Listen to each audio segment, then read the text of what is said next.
Welcome, everybody.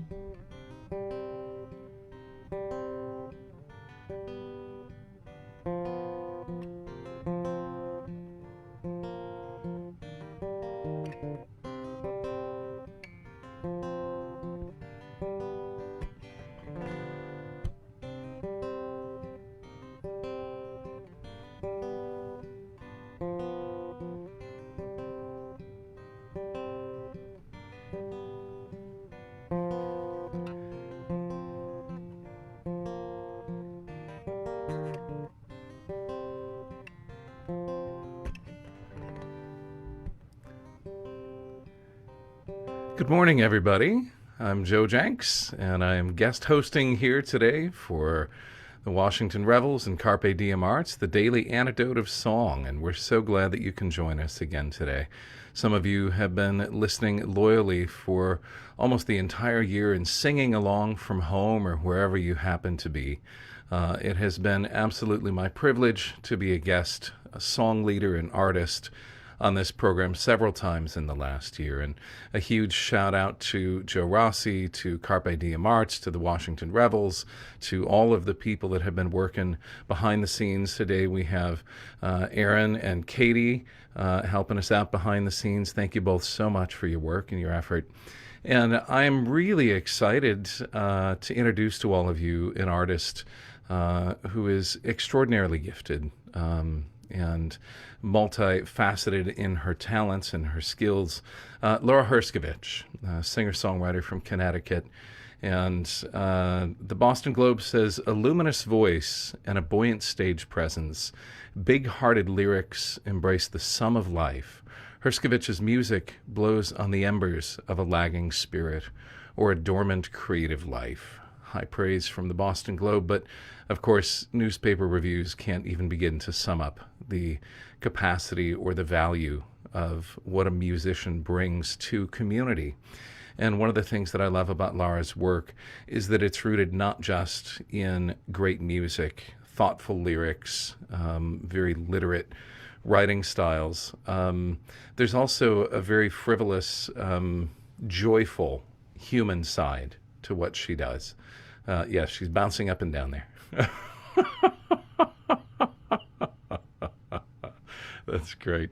Lara spent years parallel to her music work, also working in the not-for-profit communities, doing all kinds of community organizing and advocacy work. And so the music that she writes comes from these sort of bipedal places of deep, deep humanitarian work and absolute devotion and dedication to the art and the craft of music and performance and songwriting. And all of that lives inside of the depth of humanity that she has personally and springs from that. And so I'm so excited to introduce you to Lara Herscovitch. Good morning, Lara. Hi, good morning, Joe, and good morning, everyone. So glad to be here. Glad to have you. How are things going out there? Things are going well. It's a lovely day. I'm going to argue with one thing that you said in that introduction, though. I would say that joy is not frivolous. That joy is important for all of us to find. And I guess I can preach about it because it's hard for me. It doesn't come naturally to me. So I think it's central, especially for all of us who are doing, all this really difficult work of repairing the world and healing and making the world healthier in all the ways that we show up. That joy must be central to that so that we can stay healthy and stay in the work. Yeah, absolutely. Let me say joie de vivre rather than frivolity. Okay, perfect. That's a much better word I'll and take it. more what my brain was throwing a dart toward when I said We're that. totally Absolutely. dear friends, so we can have these conversations. This could turn into a 5-hour-long conversation, easy. Yeah, you should hear us when we're both on the road. The 2 a.m. epic driving conversations. from somewhere to somewhere, yeah. No, it's great to be here. I wonder if maybe we might start out with a song, and then we'll talk a little bit more afterwards. That sounds great. Thank you. Joe, I adore you, and I'm a fan of your music and the spirit and the seriousness of purpose and mission, and I'm always happy to show up pretty much anywhere alongside you, whether it's a hiking trail or here with Carpe Diem Arts and the Washington Revels. So glad to be here. I attended yesterday and Hard Times with Irene Espiritu, and it's still stuck in my head, so I'm going to try to, just beautiful offering. And, here we are, I don't know, day 300 and something, so I'm really honored and just so glad to be here with you. Thank you all for coming. Let's see. I want to share a song that's about an unexpected conversation that I had with the sun. And I'll share the chorus because I know you all are amazing singers, and I'm looking forward to, not if I can't hear you sing along right now in this moment in time, I look forward to it at a future date in person, but I know I'll be able to feel you singing along. So we can talk about the song afterwards, but the chorus, so that you can learn it, the song, as I said, is Shine, Sister, Shine. I'm sorry, Joe, I know there's brother, son, but I wrote this song, and I just, I identify as female. My pronouns are she and her, but everyone is welcome in this song, no matter how you identify. It goes like this. She's singing, I don't want to work, but they need daytime. I have to shine, sister, shine, sister, shine. That's your part. Shine, sister, shine, sister, shine. If you want to sing shine, brother, shine. If you want to sing just shine, shine, shine, you get to sing whatever your fine self wants to sing. You're welcome. She's singing, I don't want to work, but they need daytime. I have to shine, sister, shine, sister, shine. Yeah. No, I don't want to work, but they need daytime. So I shine, sister, shine, sister, shine. Now we have a big ooh, ooh. You want to do ah, ooh. Harmonies are welcome. Ooh. That's pretty much it. So this is going to be a big spoiler alert for what happens over the arc of the song. The first two choruses, the sun doesn't want to go to work. Like, I don't want to go to work, but these they all need daytime, so I shine. First chorus, second chorus. Well, by the third chorus, as you might guess, and now you'll know for sure, she's excited to go to work. So the very last chorus, spoiler alert, OL, is I can't wait to work. She's singing, I can't wait to work. They need daytime, same thing. I get to shine, sister, shine, sister, shine. Without me, it would just be nighttime. So I shine, sister, shine, sister, shine. Ooh. You got it? Can I get some thumbs up or some kind of... Yeah, because you people are good. All right. Here we go.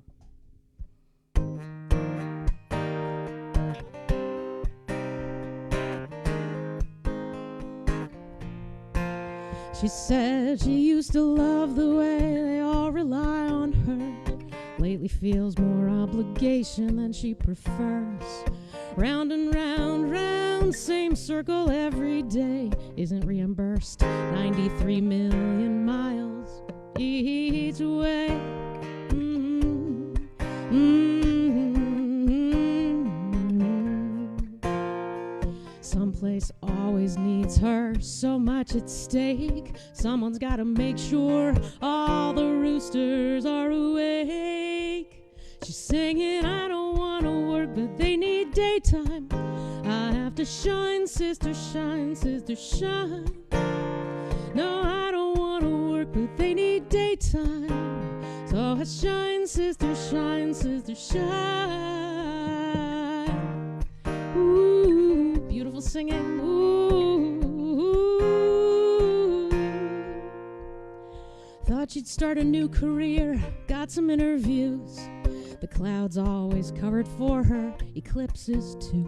5 billion year background on her resume. She lives in the Milky Way, but is willing to relocate.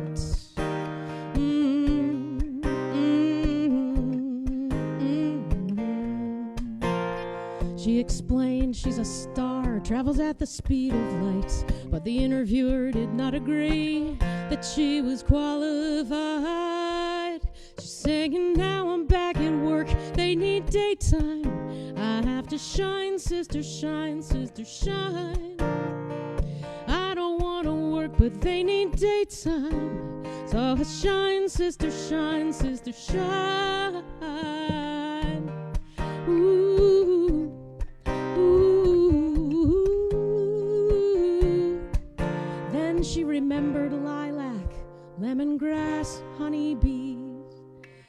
pie, butterflies, jasmine tea, falling leaves, evergreens, smooth river stones, front porch laughter and the silence of the snow, and beautiful communities that meet once a day to connect through music because of Carpe Diem and the Washington Revels.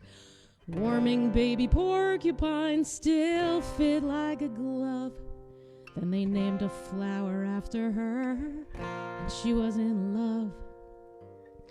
She could finally see that what she does is who she's born to be. Here we go. She's singing, I can't wait to work. They need daytime. I get to shine, sister, shine, sister, shine.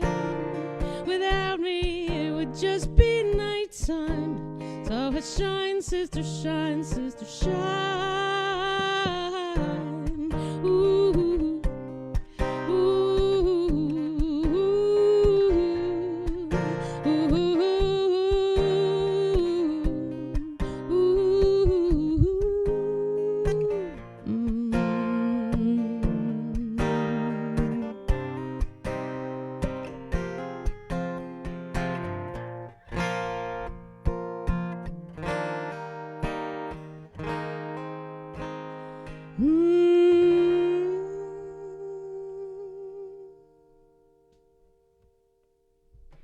Oh, that was great, Lara. Thanks so much for giving us that song today.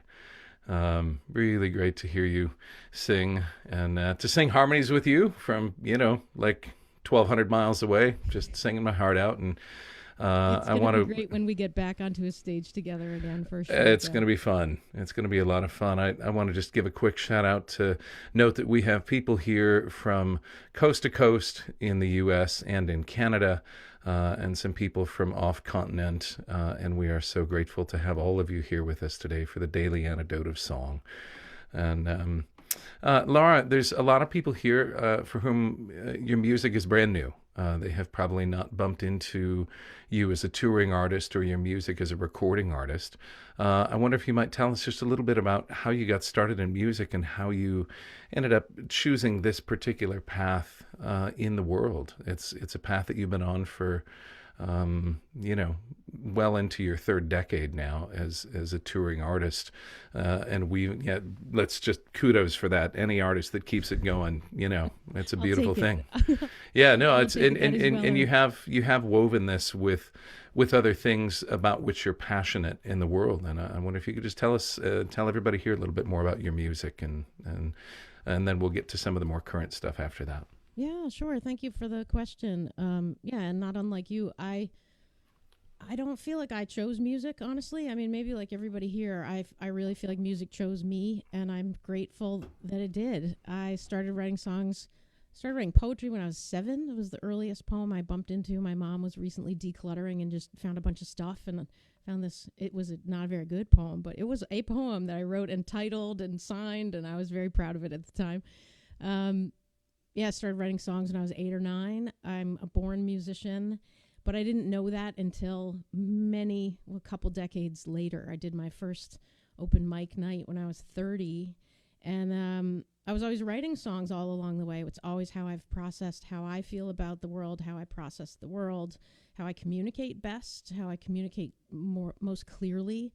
But in the meantime, for some reason, I was pre-law in college. I studied political science at the University of Massachusetts, and almost went to law school, had a job in a law firm. Every single lawyer, and to be fair, it wasn't public interest law, it was corporate law, and every lawyer there was not happy, didn't see their families very often, and basically talked me out of law school. And instead I went a social work policy route and launched into a beautiful career in the not-for-profit sector, as Joe, you said, starting out in international development, a little bit in Asia, a little bit in Africa, mostly in Latin America.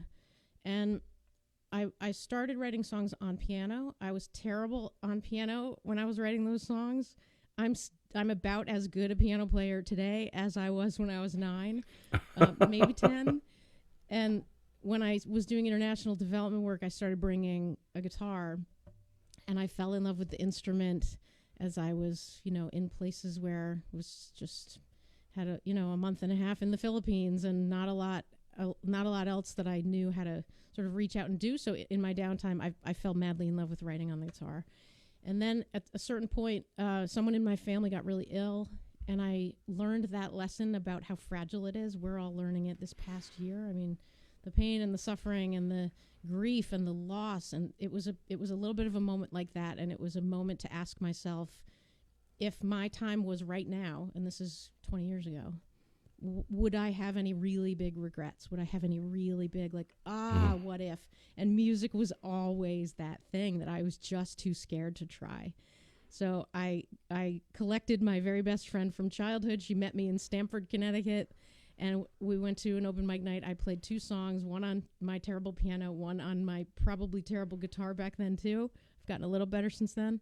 And I was just home. I was completely, utterly, completely, totally home. And so ever since then, I've just been working my way closer to music while on a parallel track with nonprofit. So I moved to domestic work, community philanthropy, environmental protection and preservation, almost a decade in juvenile justice system reform to keep kids out of the criminal juvenile justice system. And of course, that fed into my music. At the same time, I have an entire concept album that's about raising awareness related to mass incarceration and the injustice and how it affects communities of color and how it affects families and how it affects individuals. And it's an extraordinary album. I just want to toss in here that it's a phenomenal work. And how can people find that and the rest of your albums if they want to? Yeah, thank you. I'm pretty easy to find. My own website is my name, which seems like it's hard, but if you Google anything close to it, I promise you'll find me. There aren't a lot of other Lara Herscovitches in the. It's not a common name, put it that way, and it's definitely not a common name in music. So it's Lara, Lara, and then Herscovitch is sort of, as you would guess, H-E-R, Hersco, S-C-O-V-I-T-C-H. Fun fact, I misspelled my own last name on my second album. So don't worry if you don't spell it right. I left the T out of the Vitch. I figured, chances are people will still find a Lara Herscovitch, and it's probably the same person. So 3 years ago, I had full-time nonprofit career. Music started doing really well. I was named to serve, very grateful and honored, as Connecticut State Troubadour, which is like a poet laureate, only music. Now, I guarantee you someone on this Zoom or on Facebook thinks that I'm a state trooper. That is not the same thing. And 3 years ago, I took a really big leap of faith into full-time music. And, I've never been happier. It's challenging in all of the ways, but so is everything. And, that's where we are now. I'm so glad you took the leap. I recall meeting you first probably at NERFA, but the first time I heard you sing was at the Falcon Ridge Festival around 2004, 2005. And, your music just knocked my socks off, I would say, because of its authenticity. In a world where people, particularly in the singer-songwriter world, sometimes there's a lot of, sort of one-up, like trying to somehow get, be the best in a way that isn't community driven. It's just pure competition. And what came across even then and is now just as your song Shine, Shine Sister Shine, it comes across so clearly as the authenticity of heart, of purpose, of joy. So, and of course, that leads us to talking a little bit about a brand new album that you released right at the beginning of the pandemic. Gee, what a perfect time to release an album. Who's my business manager? Oh, it's me, that's why, and I'm so glad that you did it. We had conversations about, was this the right time? Should it happen? Is it, should you hold and wait until you can tour again in person? And this song, as much as anything that you're sharing with us today, for me, is part of why that album needed to be out in the world with a certain urgency and immediacy. And of course, it's been received with critical acclaim all over North America and beyond. Can you tell us a little bit about Highway Philosophers, this new album of yours? Yeah, thanks. And I appreciate that a lot, Joe. I'm only here because other people lifted me up. And I believe to the core of my being that we are here to lift each other up, that there's room for everybody, that we each get to choose, hopefully, to bring our unique skill set and our talents and our vision and our mission for a healthier world in all the ways the world needs it. So I would say, because I wrote this album starting at that leap of faith, at like that moment of, those of you who were Indiana Jones movie fans, that step of faith that Harrison Ford's character takes. Like, I have a song called Wingspan, and that features in it. The whole album is about, I would say, leaning into your gifts and adventure and wonder and discovery and community and connection. And I mean, my form of leadership in the world is to link arms with every single one of you and get the work done with each of us plugged into our skills and talents. And so it's an album that I feel really proud of. I mean, hopefully an artist, I'm always learning, I'm always growing, I'm always aspiring to just get to the next level of artistry. There's a Ray Charles quote I've always lived my musical life by, which is, I never wanted to be famous, I only wanted to be great. And so I'm always kind of trying to lean into that. And this album is better than the last one in terms of, just the technical aspects. And I think I'm just really proud of this set of songs. What a really, really profound silver lining of the pandemic, amidst all the grief, all the pain, all the loss, all the heartache of all of the different kinds, was I learned for the first time in such a deep way why music matters and how music matters. It's always mattered to me.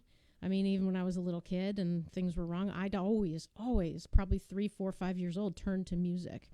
But if you had asked me a year and a half ago, is it more important to be a policy social worker in a business suit, testifying in Hartford about changing the law so that children, can stay out of the system and get the healing and education and treatment that they need, versus music? I would have told you that work is more important. And of course, they're equally important. They're different. And now, because I could show up in service during the pandemic, because I could offer the spirit and the soul and the connection and the community, even through this weirdly, perfectly imperfect medium that the technology is, and here we are sitting in a Zoom room and on Facebook Live, it blows me away to now really, really get it emotionally and spiritually, because it's done it for me too. I was at the Brooklyn Folk Festival. Rod McDonald was emceeing, and Patty Larkin played a song that just brought tears and helped me feel so much more connected. And I didn't even know I needed it in that moment. So, was it a smart business decision to launch during a pandemic? No, probably not. But, that's not art is always a human decision. Yeah, it was the right human decision. That's great. For me, that's the right business decision, even if it isn't profitable necessarily. So. That's great. Well, I'm so glad that you put that album out there. Full disclosure, it is absolutely my honor to be singing harmonies on several songs on that record. Stunning harmonies. And there's so much more I'd love to get to before we wrap up today, but we might not. So, of course, you're going to want to go to Lara's website and check out her music. There's links here in the chat stream of the Zoom room that we're broadcasting from. For those of you joining us on Facebook, we'll also get links up on Facebook, and you can follow those. And real quick before we have you come back and sing the song for us again, and rather than just recap the chorus, it would be great if you'd be willing to do the whole song again, just so maybe those that joined us a little later into the program today can hear the whole song again. But this spawned a video, this album, a couple different music videos, and this song in particular spawned a children's book, which of course is a book for children of all ages. But I wonder if you could give us just a little bit about that as well. Yeah, thanks. I love music video format. I am not a visual person per se. I worked in a building for 5 years, never noticed this one detail. Someone joined us on day 2. We went out to lunch with this wonderful human, came back from lunch, and she said, "God, I love those 2 big lions over the door." I said, what are you talking about? What lions? There are 2 enormous marble lions over the door. 5 years, never noticed them. I'm not a visual person. If the lions were singing a song, I would have memorized it on day 1. But having said that, I love the format of music video because it helps to communicate the soul of a song and the message, or the playfulness of a song. So I have a whole bunch of produced music videos, including a number of them with this terrific animator named Matt Rash in Michigan. When I wrote this song, I knew it because it's a very visual song with a lot of details. I knew it was one to just hand over to Matt and let him work his magic, and he did. So we created this animated music video. You can see that and all of the others on my YouTube channel, which same sort of thing if you search for my name, but it's also youtube.com/C, the letter C, like cat. I don't know why. And we saw Katie's cat, so in honor of Katie's cats, youtube.com/C/Lara Herscovitch. And so you can search for Shine Sister Shine, you'll find it. That released right when the album released. I just wanted to offer it up in that way. And then the pandemic came and touring was all canceled. And all of us, Joe, myself, all of our peers had time. And I decided to pour myself into transforming the animation of Matt's into a full color illustrated book and to create community around that. So yeah, it I'll show you. That's Yay! And Shine, Sister Shine. It's a work of joy. That's a terrific design company in New Haven, organization called Design Monsters in New Haven, Connecticut, designed it. And you know, the moral is, and here I'm going to get preachy on you just a little bit right now. The moral is this. Let's see if you can see this. Yeah, for those of us on small screens, if you could just read that for us, that'd be great. The moral is there's a rooster with this message on the back, and you know if a rooster is telling you this, it must be true. It's an invitation to be who you are, do what you love, and share your superpowers. So when I say shine, like, yes, it's from the perspective of the sun, and the sun is like, ugh, I don't want to go to work, but it's my job, and I have to do this, and eventually, so the point being, we can still be in the work that we're aligned with. We can still be showing up to give the gifts that we're here to give. And it can still be hard. It can still be tiring. It can still be exhausting. But to remember, and I needed to remember this when I wrote the song, not accidental, to remember the parts about the work that is difficult, that are joyful, and to remember your why and to remember your purpose. And so somebody yesterday, forgive me for not remembering, but someone had a baby goat, like a ram that wasn't accepted by the mother and was bottle feeding the baby goat. And like, that's hard work every hour to get up and feed this baby goat. And so to remember the why and remember the purpose. And like, I really want to show up in gratitude today and say thank you for, I don't know all of you yet, but thank you for the things that you're doing and the gifts that you're giving to this world that desperately needs all of us to show up and make things healthier. Amen to that. Great. Well, before we have you sing the song for us one more time and wrap up today's Daily Antidote of Song, I want to thank again Carpe Diem Arts, Washington Rebels, Katie, and Aaron doing a great job behind the scenes helping us with tech. Thank you so much for that. There's sort of an ongoing shift in the program, and there are a number of guest hosts that will be coming in, some for entire weeks, some for 1 week a quarter.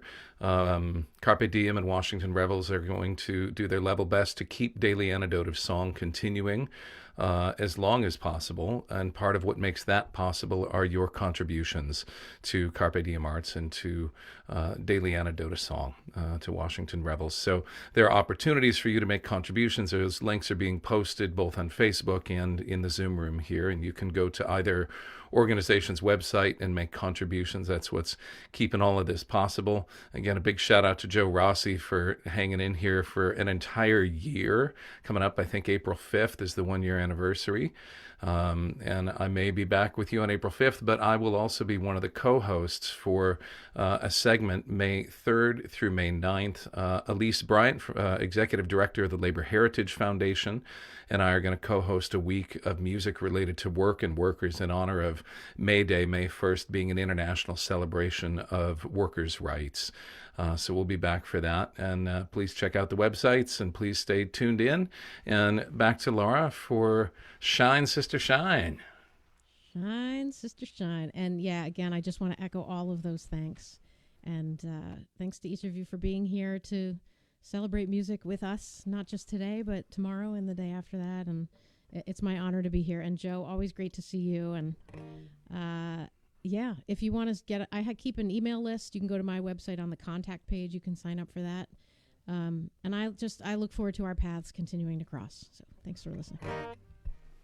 Amen. Thanks, Lara Herscovitch.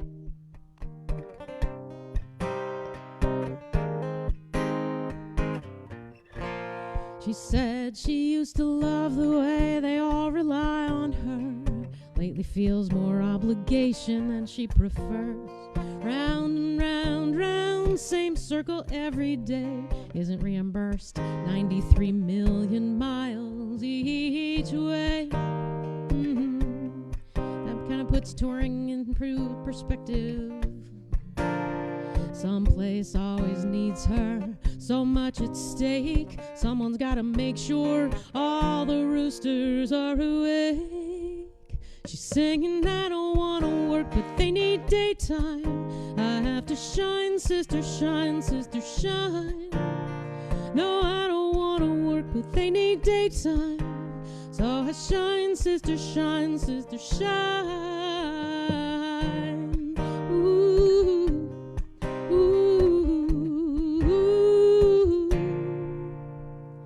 Thought she'd start a new career, got some interviews. The clouds always covered for her, eclipses too. 5 billion year background on her resume. She lives in the Milky Way, but is willing to relocate.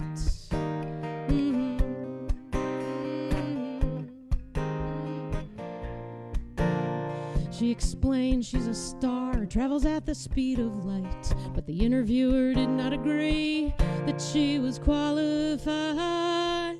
She's singing, now I'm back at work, they need daytime. I have to shine, sister, shine, sister, shine.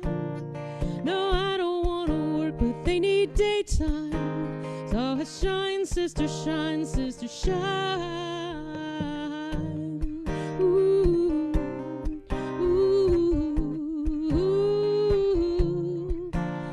She remembered lilac, lemongrass, honeybees, apple pie, butterflies, jasmine tea, falling leaves, evergreens, smooth river stones, front porch laughter, and the silence of the snow. If I had 2 more hands, I would be flipping the book pages while I'm singing this, but I'm not that talented, no. Warming baby porcupines still fit like a glove. Then they named a flower after her. She was in love. She could finally see what you do is who you're born to be. She's singing, I can't wait to work, they need daytime. I get to shine, sister, shine, sister, shine.